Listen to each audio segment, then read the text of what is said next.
Welcome to Stay on Track podcast with Poolson Oden Law Firm, along with my amazing co-host, Carissa Oden.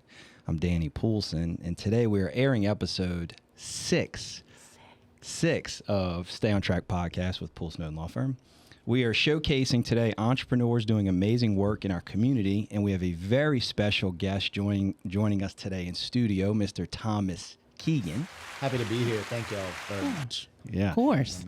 And we also have in studio, before Carissa shares a little bit more about Thomas's better half, his bride, Miss Brittany. Hey. Yay. All right. How you feeling, Thomas? I feel great. Good. I want to tell a little bit about you to everybody. Okay. So Thomas is the owner of Keegan Design and Remodeling Company, LLC. Right, which is a residential remodeling company specializing in custom kitchen and bathroom remodels. That's what we do. It's awesome. You started that in 2018, right? After working in the steel fabrication commercial construction business for 6 years? For quite a few years. Okay. Yes. And Thomas is the wonderful father of 3 boys. We were talking about the fun times in the morning, right? Getting him ready for school this morning. That's right. We have little Thomas, little T we call him, 6 years old, Noli, or Noland, who's 4, and Sloan is 1.5. The caboose. Did I get all that right? 2 in May. Yes. Oh my goodness, huh? So morning times are fun at your Yes. house. Yeah, it's exciting. There's never a dull moment for sure.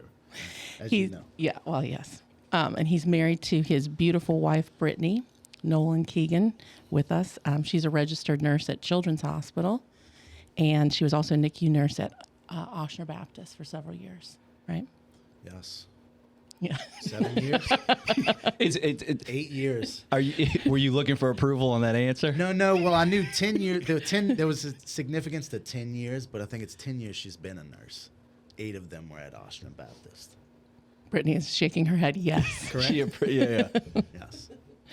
All right, well, I want to hear, Thomas, and we have a bunch of questions for you today. Let's start with, just tell us a little bit about your life, your family, and how you started. Yeah, business.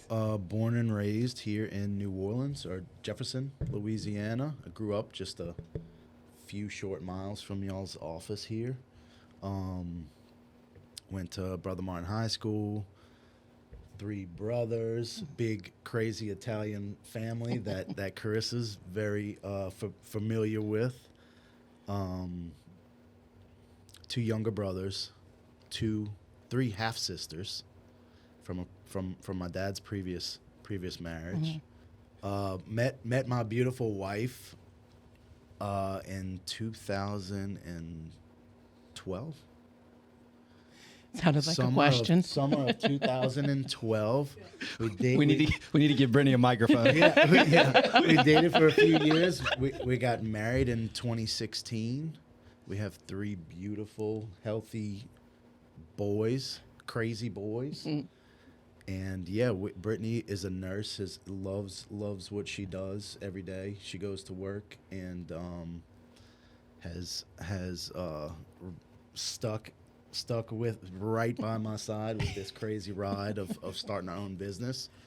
And so tell us about that. How did that come about? What prompted? So I growing up, my folks owned rental properties, and I as a young teenager, even before my teenage years, would go to work with my dad, working on houses, doing repairs on houses. They owned a really cool house uptown New Orleans off of Jackson Avenue, a couple blocks off of St. Charles. And there was many a weekend spent at that house working with my dad, fixing up that house, and just being around the city, the architecture in New Orleans. I just took an early liking to just those homes, that style of homes, that style of working with your hands, carpentry, and really at a young age, I knew very in my early teen years, I wanted, in some aspect, I was gonna do this. If you'd have asked me back then, I'd have thought I was gonna be an architect and drew homes and designed homes. Might not have told you I was gonna be a contractor, but yeah, here we are. I started my I graduated college in 2010. Didn't know what I was going to do, and the oil spill was like the couple of months prior to me graduating college, and I went and ran a boat in Grand Isle for the oil spill, the cleanup effort for quite a few months. Returned home, went to work for a contractor, doing a lot of remodels, renovating on houses, some additions as a carpenter.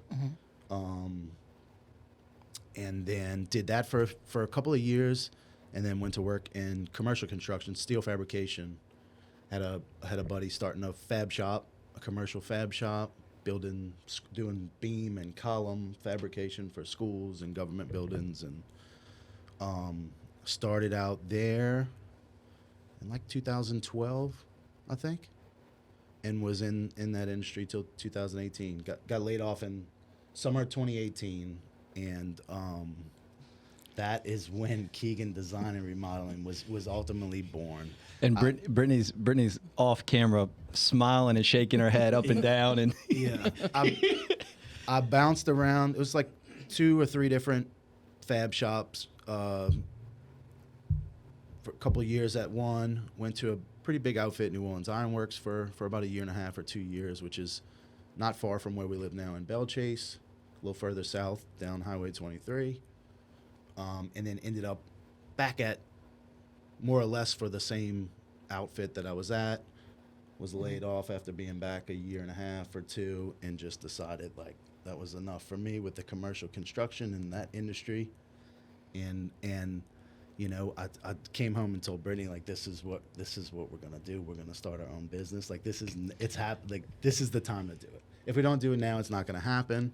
I think there was about a... How did that conversation go? That was like summer of 2018. We had like a very new, like 6-month-old baby at home, our oldest son, Thomas, the 5th. And I think there was about a 30-second pause. And what was probably running through her head was like, this is the worst idea I've ever heard in my life. You know, shortly followed up by... I trust you 100%, and let's, you know, whatever you need me to do. And here we are, man. And y'all been rock and rolling since 2018? 2018, yeah. So like beginning of 2019, if you want to call it. The latter months of 2018 were pretty rough, and there was not a whole lot happening under the Keegan Design and Remodeling umbrella. But yeah, man. So if you want to call it the start of 2019 until today, we've been at it. And so COVID, the pandemic was around 2020, right? Mm-hmm. Maybe the springtime. 2020, yes. So y'all had opened about a year before COVID. Crazy. Okay. No, and Chris and I formed our practice 2019. Yeah. Yes. So I'm going a little off script here, that's okay, partner, if that's okay. But do it. No, so you open your business. We're talking about entrepreneurs, right? So a year before COVID hits. Tell us y'all's experience with running a business and having young kids, and what was that like during the pandemic and afterwards? That was pretty wild. I actually remember like vividly. I was had met a couple. I won't share their names, but they live in Boutte, Louisiana. Are their names Chris and Mike? They are not. It's a client. This ended up being a client, and one of my favorite clients I've had to this day. And I actually just had a conversation with this gentleman a couple days ago. He reached out to me about something. But ultimately ended up I did my first project for them right at the start of COVID. Like, I mean, when was the pandemic, like all that craziness, like February? March 2020. Yeah. I literally think we started like maybe the week before like that news broke out of like the initial like pandemic and coronavirus and all that stuff. But they were just like, you know, it was very weird. Like, how do you navigate that? You know, everybody's social distancing and stay inside, and that was like shut it down very early was like the mentality. And they were super cool and super supportive. I think we had even like kind of received a deposit, like kind of mobilized, put a dumpster at their house. Like we were trailer set up at their. Not even have a trailer at the time. No. We were like working at their house, and they were like, "Hey, you know, we're good. Welcome to work here, if you know, or do whatever makes you comfortable," kind of thing. And we man, to be honest, I did not notice like a lull. We stayed busy. We were very fortunate That's to awesome. stay busy through the entire pandemic. That's awesome. You know, it was very, very like, it was certainly a part of the conversation that wouldn't normally be, you know, like, hey, are you guys okay with us coming in your home, where you and your children live, and like tearing apart your home and breathing all over you guys if you're there? And, Yeah. you know, like, yeah, no, that was super strange at times, but man, we really kept busy. We were very blessed to keep extremely busy. And with all the folks being stuck in their homes during the pandemic, I imagine that a lot of folks identified some things they didn't particularly like about their homes. And so did that help with business after the on the heels good of like, question. Yeah. For sure, yeah, right. I mean, come remodel Keegan. That's right. He didn't help me make it look better, right? That's right. Yeah, I get home in the evenings and I stare at what's wrong with my house, you know, and that's for the 30 minutes that I'm awake after my kids go to bed and I get to go to bed, you know. So I can't imagine sitting at home for months on end just being Staring like, at your "Look walls." This place. You know, this place is really awful. You know, Yeah. I call these people. Yeah, I need to You call know? Keegan Remodeling. Thomas, you mentioned that little T is the number 5. Thomas William Keegan the fifth. Yes, he is. Okay, can you tell us a little bit just about, like, is your dad the first, or it's his dad, or? Now my dad was the third. Thomas William Keegan the third. There's a bit of skepticism there. He's on his birth certificate as a junior, but there's in fact a Thomas William like a Keegan the controversy. first and before my dad's dad. So no, yes, I'm Thomas William Keegan the fourth. My oldest is the fifth. Yeah, fifth generation. We were not breaking that. I wasn't going to be the one to disrupt that. You know, that's up to him. If he wants to do that, you know, when he's of age, You pass go that right torch. ahead, my man. You're But, like, yeah, this will be you your know, problem one day, yes. son. yeah, we're going to keep this simple, you know, just continue on with this namesake. Now, who would have been, upset about that? Would it have been your dad or your mom? If not? Oh, my mom, Okay. for sure, would have been most upset. My dad was very like, go with the flow for the most part, you know. And when you say your mom, we talk about Miss Joanne, right? Miss Joanne. Tell us about Miss Joanne. Miss Joanne Constantino Keegan. It's a very Italian woman, born and raised here in New Orleans. My mom's family is awesome. Also her sister happens to be Carissa's mother-in-law. Yes, Mary Who's Oden. another amazing Italian woman. And yeah, they're just very, very, very strong. Yes, very strong, powerful. Mm-hmm. As you always expect an Italian, or as I know Italian women to be, like very, very boisterous. You don't ever have to wonder what they're thinking, for sure. That's You right. know, they're That's gonna right. let you know. But my mom was the best. My mom worked her butt off her entire life. Because she was worked in- with your dad doing some of the projects, right? 'Cause Yeah, I know for you sure. talked about doing that early younger. on, that house uptown that they did, that was like, I think everybody kind of looked at them like when they bought that property, like, are you guys nuts? Like, what are you doing? You know, for one, it is like this is kind of a rougher part of town at the time, for sure. But they were like, yeah, they were all into this house that didn't even have had vines going through the floors and like all kind of crazy stuff. So, yeah, she was like, roll up your sleeves and go to work with my dad on the weekends at this house. They were sleeping there. There wasn't even like windows in the house. For a couple of years, they worked on this property before they ultimately moved into it. I was born there, lived there for, I don't know, 4 or 5 years before we moved to Jefferson. I think my mom actually got held up at gunpoint. Like on one of the 1 or 2 occasions she walked to work. She worked at Toro Hospital at the time, and was actually like held up. And I think that was kind of like, hey, we're getting out of here and we're gonna move elsewhere. You know, maybe my family was right and we shouldn't have bought this house in the first place. But they had it for years after that, and that's kind of where I like tying back into the construction stuff. Working with my dad on that property, working on old wood floors and trim work, and that's like kind of where I got my first like taste of carpentry, man, and kind of knew like I just enjoyed working with my hands and like the gratification of like building something and seeing what it could be finished was were super cool. No, and I love the stories about your dad, about when he would be working, having you boys, because your brothers Leo and Maddie, right? Yes. And he talks about like he like cut his arm, right? And Uncle Tom would just wrap it up with duct tape, like Oh, keep going. absolutely, You know, man. like that was like a big, like Yeah, he was very hard working yes. man. His hands, yeah. Like I have friends to this day like talk about my dad's hands, like how just like they were like bricks, you know, like Yeah. just the roughest like hands from him just working over the years, wiring houses, did all kind of stuff with my dad, electrical work, framing, roofing. Had me on a roof at like 12 years old, fixing plywood decking and like putting shingles on a roof, you know. On the weekends, like my buddies would be like really like they couldn't understand, like, what do you mean, like you can't hang out on Saturday? Like, no man, like I am working with my father tomorrow. Like, Yeah. promise I'm not lying, you know. Thomas, hearing about your time with your family and watching your parents work and making a move from maybe not the best neighborhood, we talk a lot about failure and running to failure to get to success. And so I'll have a question that's kind of eating at me for you. Have you been in a project with Keegan Design and thought, wow, this is tough. I don't know how I'm going to get around this obstacle, how we're going to get through it, something like that, where you turned obstacle into opportunity? Oh man, it's a good question. I would say, yeah. I mean, it's certainly a moving target, right?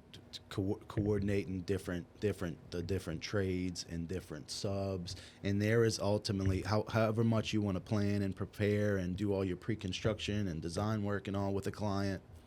Day one on the job, something's going to go the way you did not expect it to go, you know, and yeah, you just have to call an audible and reassess, you know, whether it's a change order, whether it's a, hey, we demoed this and now there's, you know, this wall's eaten by termites. And, you know, like there's a lot of unforeseens in remodeling, especially, that come up, you know, that you don't see in the planning and design phase.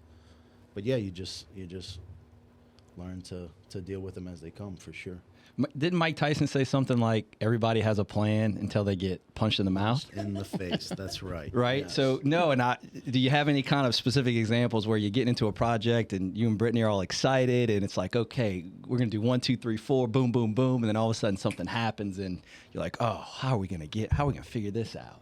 Oh yeah, man. We actually really did just finish up a project for a really cool client in Old Metairie.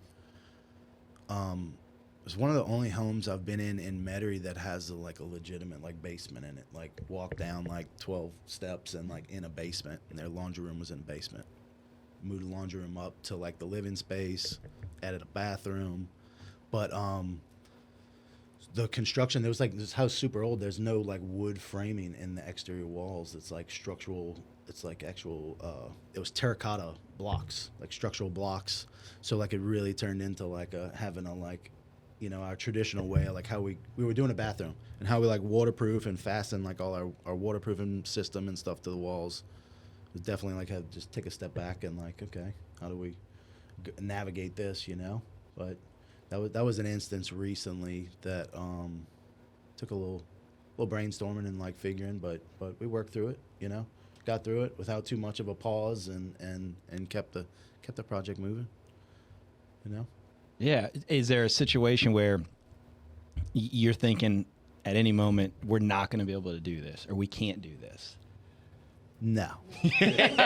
No, indeed not. No. We're going to figure it out. You know? We're going to figure it out. For sure. No, once we start, you know, once we come to a deal with a client, we have a project, a plan in place, we certainly are going to see that through, you know.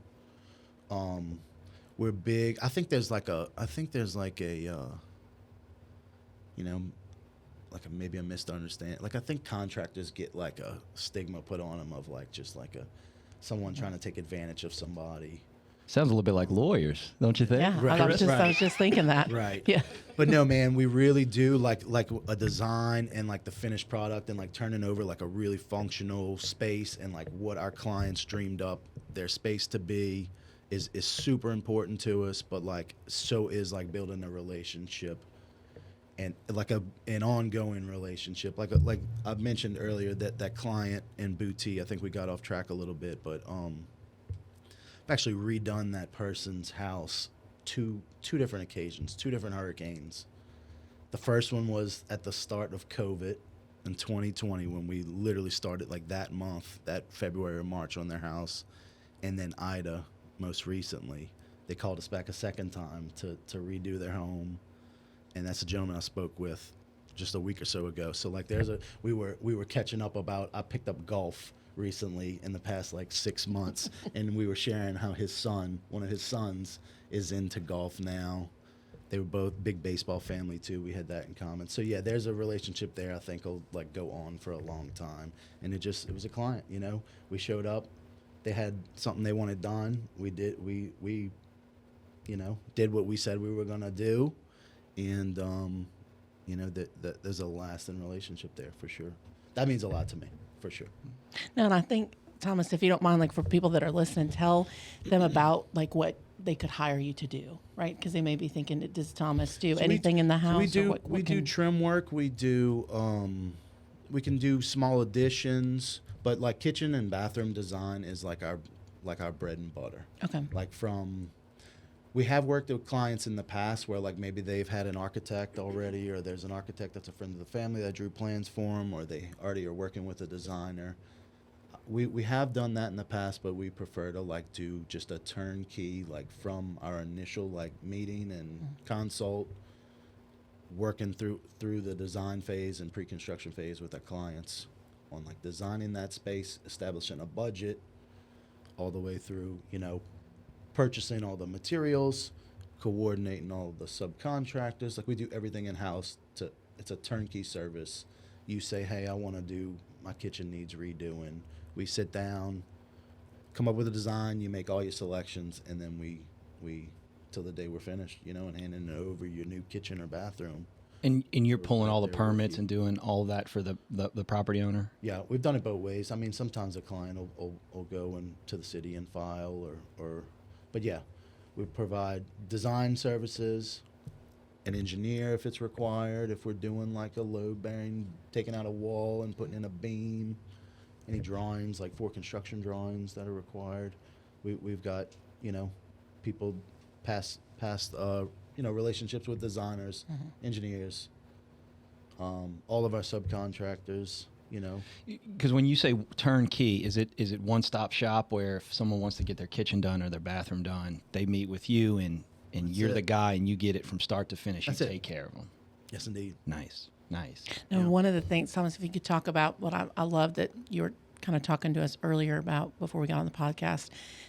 You said your clients, you have such good relationships with them, they'll let other potential clients come see your work. I thought that was awesome, where you can like go walk through. For sure. I'm an open book. I mean, I want to establish that trust from like our very first whether it's a phone call or first meeting with a potential client. You know what? A lot of people, there are people out there who, you know, I think that general, like if you're getting work done at your house, I think the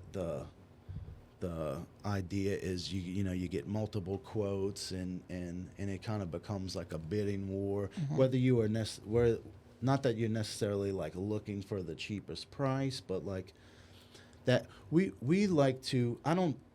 We won't be the like if you're looking for.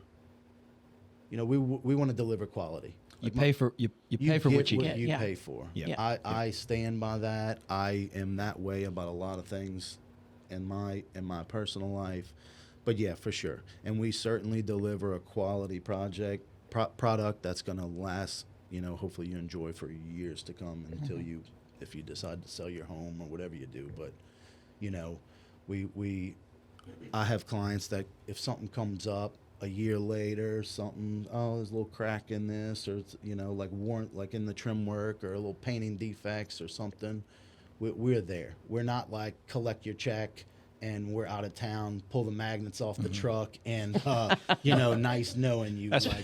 We're easy to find. Like I'm born and raised here. We live in this community. You know, I'm an open book.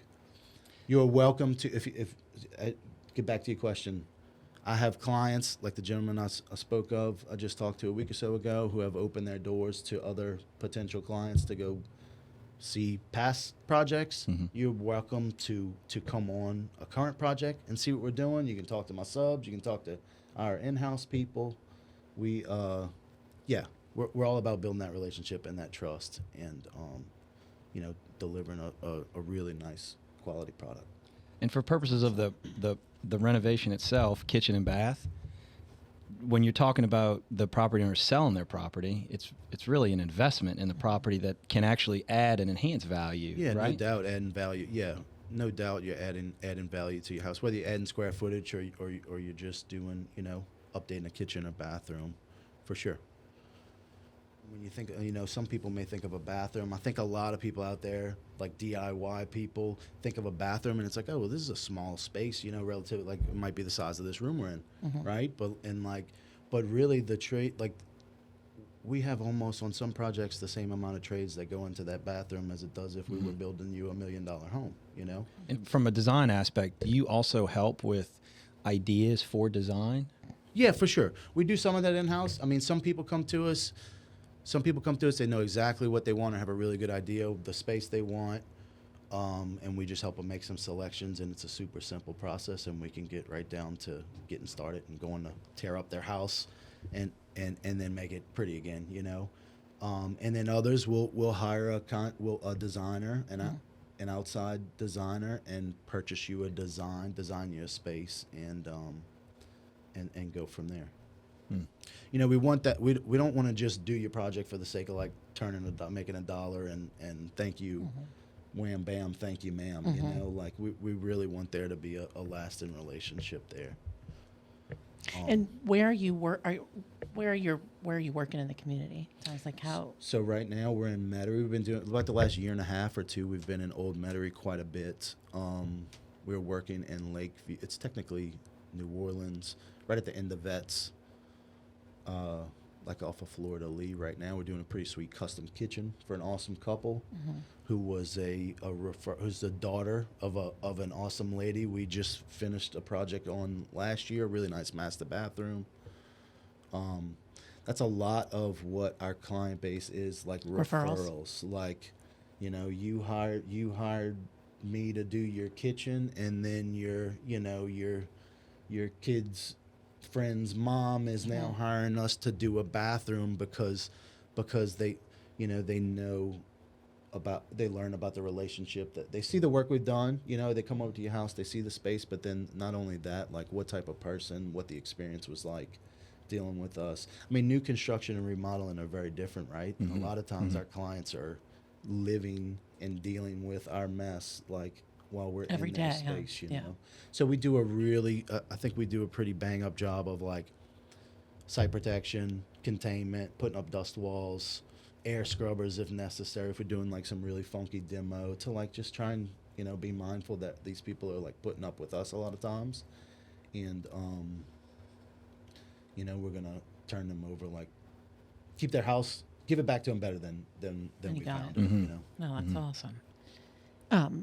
Talk to us a little bit about, like, if someone's looking for you, how can they find you? Are you on Facebook? We're on Facebook, Instagram.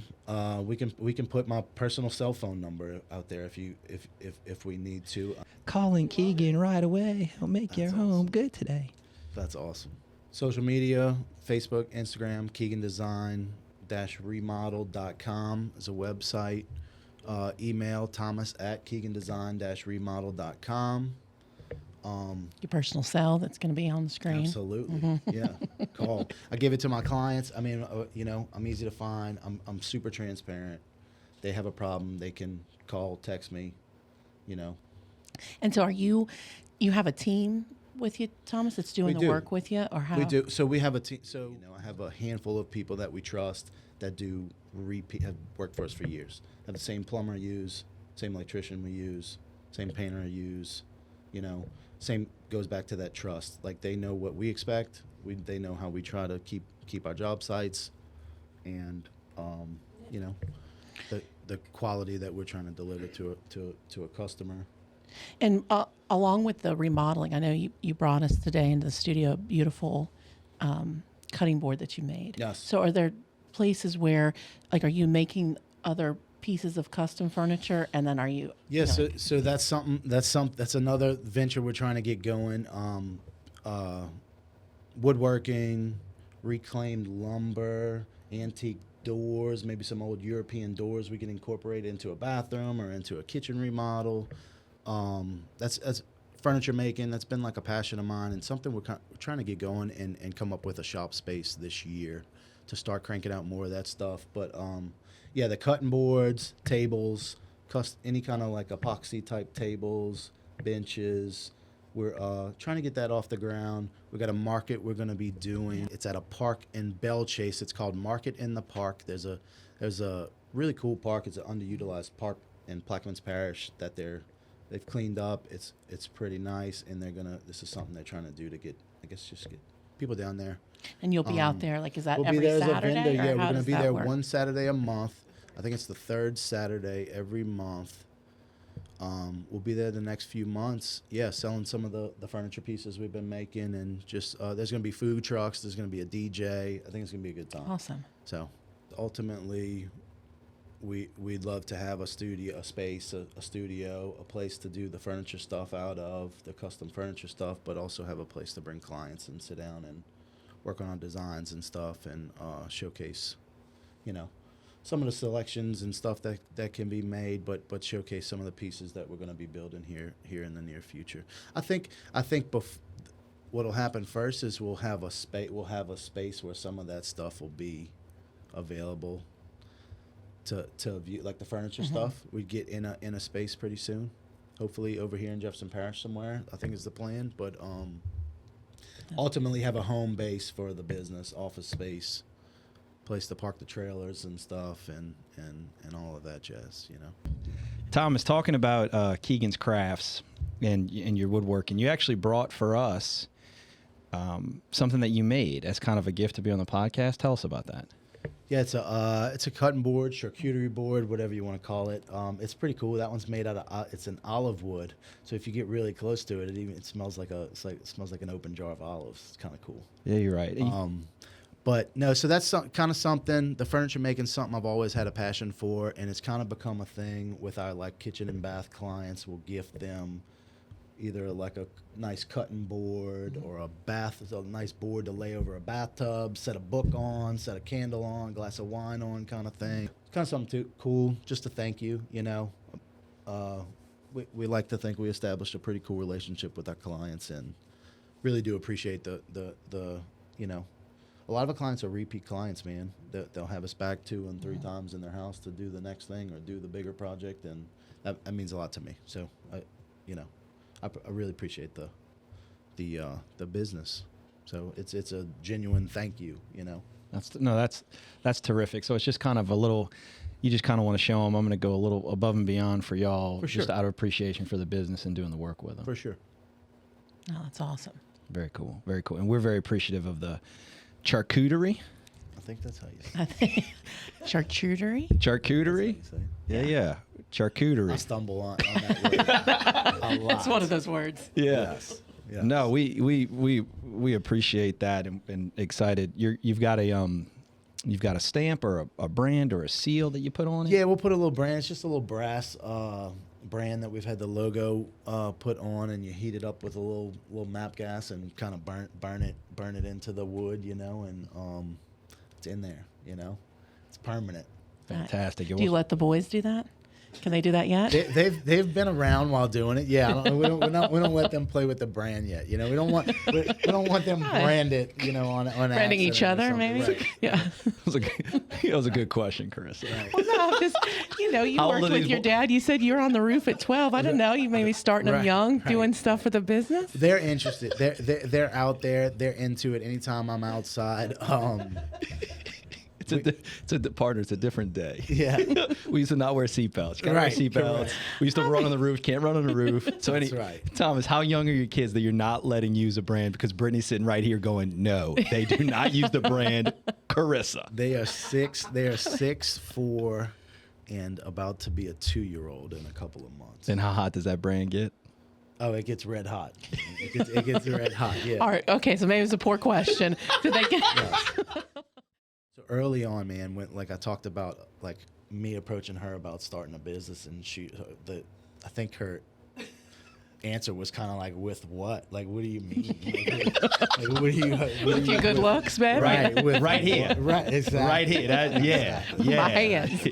You see my daddy's hands? I'm ready. Right. But no, man, early on, like 2018, into 2018, early 2019, it was very much like tool belt on, like a one-man show, like hustling up whatever kind of repairs, building a fence, carpentry. I did a little work on the Navy base, some installing some doors and some trim work and different repair stuff around the Navy, like the military housing on the base.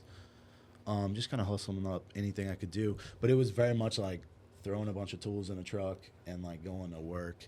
And a couple of years later, that was kind of a milestone for us. Like a year or two into it, we bought a really nice trailer and outfitted a really nice trailer. Like put a few weeks of myself and a couple of guys working for me at the time, built out this trailer, and it's been rocking and rolling ever since.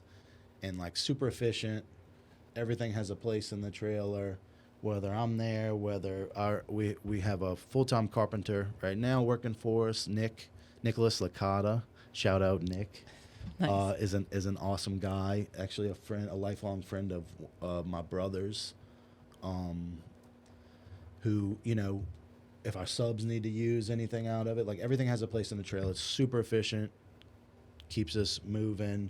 You know, they're I don't know, if you add up the time that most people probably lose on a project just looking for a drill or looking for a piece of sandpaper or looking for a fastener, like literally everything has a place in the trailer. And it's like, I don't know, I think it's a really cool like value add like to our clients, you know, that we're going to show up and be efficient and like get a job done in the time we say it's going to take to do. And, you know, I think that carries a lot of weight. Nice. So at that beginning time with Brittany, she was working full time? Oh yeah. Yeah. Very much. Would you have been able to do any of this without her? No, indeed. No, indeed not, Yeah. man. It's been Because it's hard being like your own business, starting that, right? Yeah, and a newborn at the time, or a few-month-old baby at the time we started this. You know, it was an experience for sure. I wouldn't change it. If I could go back, I'd do it all over again. You know, Yeah. and we're still growing and learning every day. But yeah, it's could not have done it without her, for sure. It's like trying to enjoy the journey, but then like not letting the stress, because it can be stressful. That's one thing she like hounds me about, is like not celebrating like the little victories, you know, or, like, That you don't do it, or you do it? no, that we don't do Yeah. it at all, really. You know, because it's like, I think being a driven person and like trying to like really get out there and get after, you're just like, okay, like on to the next thing. Like, that's great. We did what we said we're gonna do, or we achieved that, you know, and like, what's next, you know? All right. So anything else you want to tell people listening, Thomas, about the business, or? Trying to think. Thomas, tell us something good. Yeah. I don't know. The furniture thing we're trying to get going, the market coming up. It's going to be some really cool. I think there's 65 or 75 vendors or something they're going to have there. They have at least down to be there the first Saturday. We've signed up for a few months, and hopefully it's something we're going to continue to do, you know. And y'all do that as a family, like if Brett comes out, yeah, the we'll all be out boys there. and It's a family affair, helping, you know? not branding for everybody that's just listening. not branding Sorry. anymore. Yeah. Yes. No, Thomas, can you let your 6'4" and very young child handle scalding hot equipment that could burn them for the rest of their life? Now, to be fair, you think your dad would have probably let you use the brand? Oh, He's definitely Definitely, right? He's handed Thomas the brand. No question. And your brothers. No right? question. Absolutely, yeah. One project with my dad was doing some trim work at the house, and like an idiot, I was using what he had, you know, like I was using the nail gun he had, and I was trying to nail a little piece of trim in, like a fool. Like nowadays, that piece would be glued in, and then like the whole piece put in as one. But like trying to shoot way too big of a nail and way too small of a piece of trim, and nailed my 2 fingers to a wall one time. Oh, no. Working with my father. Yeah, that was an experience. How did that go? What did he do? I don't know. I think his like he screamed like more than I screamed. I think when like I didn't know what happened, and then realized like literally like my fingers were nailed to a wall. I think we went to the emergency room that day and got Maybe, or just duct tape right now. Duct tape. Yes. And was he excited about the business and starting it? Yeah, for sure, man. He, I don't know, because a couple times my dad passed away February of last year. Sorry to hear that, Thomas. Yeah, thank you, man. I heard you talk about your dad too. I listened to an episode of the podcast a little bit, so I know what you mean, man. But yeah, he was awesome. My dad was just super supportive of anything that we did in our lives, whether it was playing baseball or my brothers playing music. He was for sure like just all about it. Whatever we were doing, he was along for the ride. I don't know. I think he had like mixed emotions about like me getting into like construction. He was like, really, like you should go be like an architect or something, or like you want to do this, like bang around with like hammers and stuff for the rest of your life. Like if that's what you're doing, cool. But like I don't know. A couple of times I did like kind of ask him like, man, like this, I'm doing this, like you're part of the reason why I'm doing this, and I don't know how he felt about it. I think he had like mixed emotions about it. How do you feel being a dad with young kiddos about that? Do you legacy, things like that? I think we start to, when you lose somebody like your pops, I think you start thinking about legacy, right? Oh, 100%, 100%. Man, I don't know. I think my approach to it, like as far as like them like kind of following dad's footsteps kind of thing. For sure. I think my approach to it is like whatever they want to do in life is I'm all about it. Let's figure it out. If this is what they decide, I'm not going to force them to do anything. Like right now we're playing baseball.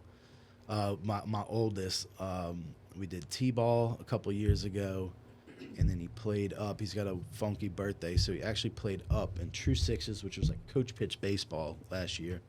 And he was very like, I don't think he was into it, but it was one of those things like, hey, buddy, we're out here, so like we're going to see this through and we're going to finish it. But if baseball's not something you want to do, you certainly don't have to continue to do it, And you were a pretty good ball player in your own right. I played some pretty competitive baseball. Just played through high school, dabbled with the idea of going to play college ball, and went to a couple of tryouts at community colleges, and ultimately just was having too much fun at the time, and decided baseball was going to take up too much time of that, So, that's when we kind of hung up baseball. But I've gotten into coaching in the last like year or two, man, and that's been something that's really cool. Not just for being out there with my kid, but I really do enjoy coaching. I helped coach a T-ball to my son's first T-ball team when he was a 4-year-old, and that was an experience.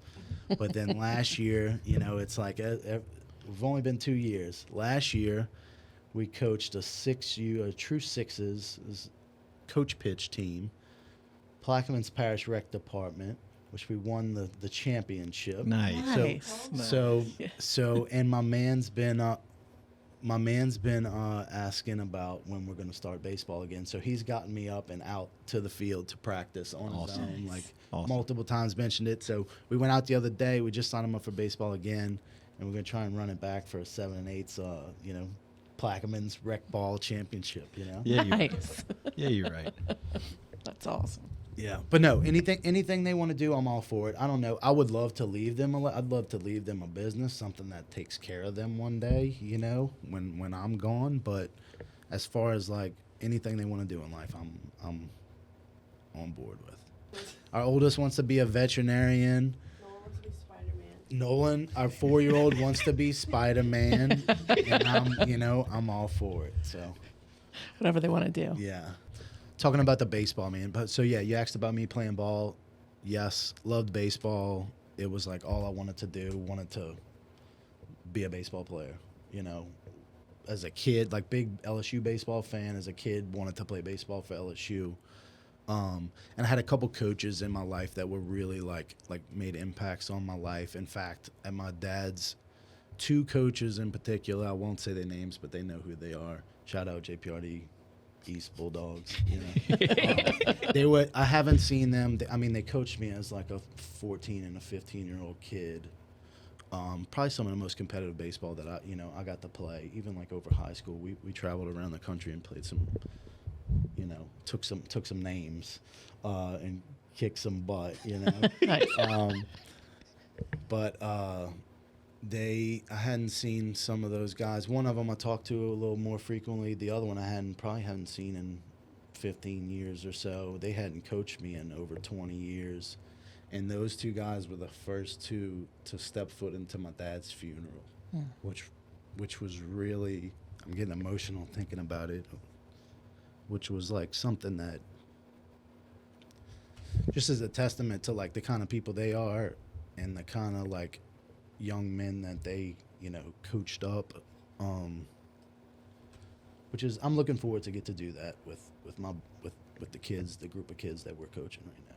They're a lot younger than I was when those guys were coaching me, 7 and 8-year-olds, but like baseball, like those guys, like aside from like going and winning championships and doing all that stuff, like those guys really like coached up like a group of champions, like in life, and that's something that means a lot to me. They know it means a lot to me, those 2 coaches I'm talking about, and I'd love to give some of that, like instill some of those values, that just that mentality, that like championship mentality, that relentlessness and dedication and work ethic, and not quitting and just digging your heels in sometimes when you don't feel like it. And that's like how you should go at life, and I've approached my business and my family life a lot in that way, and it's a lot of it has to do with like having a couple people like that in my life, outside of my parents that were rock stars, to really like instill some of that in me. I think sports is like getting outside. Today's youth is so crazy, like how much they're just indoors and on a screen. I think it's really important to get involved in sports. Yeah. We do a little bit of that. We've donated a little bit of money. We've supported some sports, some individual kids and sports teams on providing uniforms or helping provide uniforms and stuff. And I think it's important to get out there and sweat. Not only get out there and sweat and be in the sun, but you learn a lot more than a game you're learning. And as Italian men, real men cry, right, Thomas? Oh yeah, man. Yeah. That's right. We're humans with emotions. That's right. Well, that does it for episode 6 of Stay on Track podcast. For everyone listening in, thank you very much. Tell us something good. Please tune in for our next episode when it airs. Please like us and follow us on Facebook, as well as Keegan Design, to learn more about what we do and who we help. For Carissa and our amazing guest, Thomas Keegan, as well as his amazing wife, Brittany, I'm Danny. Thank you for staying on track with Poolson Oden Law Firm. Thank you. Thanks for having me.